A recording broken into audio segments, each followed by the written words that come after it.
मुझे लग रहा है कि पंजाब में जिस तरीके के साथ भारतीय जनता पार्टी का स्वरूप दिखाई दे रहा है मुझे कुछ सीटों के ऊपर, उसमें निश्चित रूप से जहाँ पर लुधियाना सेंटर में मेरी ड्यूटी लगी है, यहाँ हमारे बीच में गुरदेव सिंह देवी जी हमारे कैंडिडेट के रूप में हैं।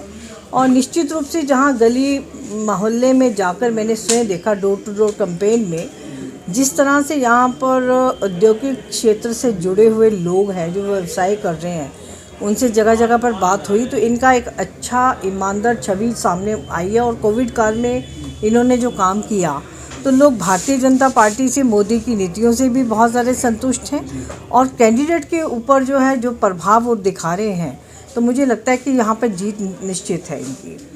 तो क्या लगता है मैम, कैसे देखते हो, क्योंकि बीजेपी जो पहले अकाली दल के साथ सत्ता में थी लेकिन अब अलग से चुनाव लड़ रही है, तो क्या लगता है प्रभाव पड़ेगा अकाली दल?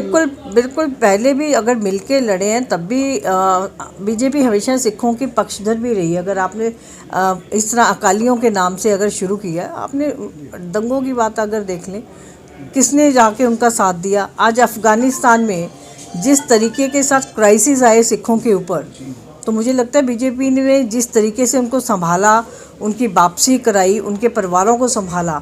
ये बात सही है कि उनका बहुत बड़ा बिजनेस था, लेकिन उसके बावजूद उनको एस्टेब्लिश करना, उनको नागरिकता देना, अपने देश में स्वीकार करना, ऐसी बड़ी सुंदर चीज़ें जो मोदी जी ने की हैं, वो इस बात को दर्शाता है कि मोदी जी चाहे वो हिंदुओं के हैं, चाहे वो सिखों के हैं, चाहे वो पंजाब के हैं या पूरे देश की अगर बात करें, हर तरफ हर वर्ग को सहायता देने का काम जो है भारतीय जनता पार्टी ने और विशेष रूप से प्रधानमंत्री मोदी जी ने किया है। मैडम कल अमित शाह जी आ रहे हैं, जलंधर आ रहे हैं, पर किसान आंदोलन वाले बोल रहे हैं कि बीजेपी का विरोध करेंगे अमित शाह जी का। देखो, कुछ फोर्सेस ऐसे होती हैं, पर्दे के पीछे कोई और होता है।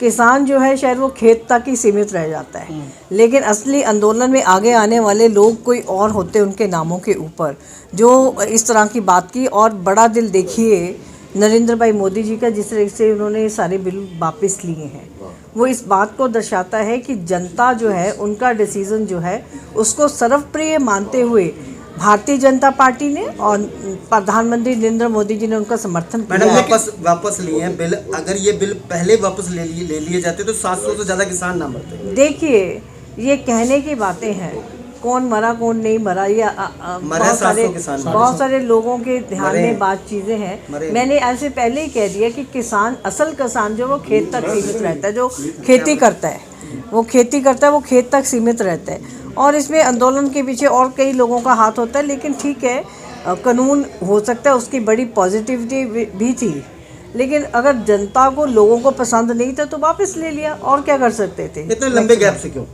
अगर वापस ही लेना था तो पहले क्यों नहीं? देखिए, ऐसा लगता था कि ऐसा है कि आड़तियों को की साख जहाँ तक होनी चाहिए उतने ही हो, बाकी किसान का भी साख जो है वो भी इम्पोर्टेंट थी, उसको महत्व दिया नरेंद्र भाई मोदी जी ने, वो बात रखी, कानूनों में समझाने की बात की, लेकिन उसके बावजूद कुछ लोग नहीं समझ सके तो ये डिसीजन लिया गया कि इसको वापस ले लिया जाए, तो उसको वापस ले लिया गया। मैडम कर्नाटका ਵਿੱਚ ਕਹਿੰਦੇ ਅਖਬਾਰ ਵਿੱਚ ਤੇ ਕਹਿੰਦਾ ਮੁਸਲਮਾਨ ਕੁੜੀਆਂ ਜਿਹੜਾ ਬੁਰਕਾ ਪਾ ਕੇ ਜਾਂਦੀਆਂ ਨੇ ਉਹਨਾਂ ਦੇ ਉੱਤੇ ਬਹੁਤ पानी फेंका जा रहा है या इट्टा मारी जाती, रोड़े मारी जाते हैं, उन्होंने पर ये यहाँ हमारे पंजाब में तो ऐसा है नहीं। जो चीज़ हमने देखी नहीं उसके बारे में, हमारे यहाँ चाहे हिंदू है, चाहे सिख है, चाहे मुसलमान है, बड़े प्यार से रह है। तो कहाँ पे हमारे यहाँ पे तो अब मेरे देखा जाए, मैं हिमाचल से हूँ, पंजाब बिल्कुल साथ लगता है, हरियाणा बिल्कुल साथ लगता है।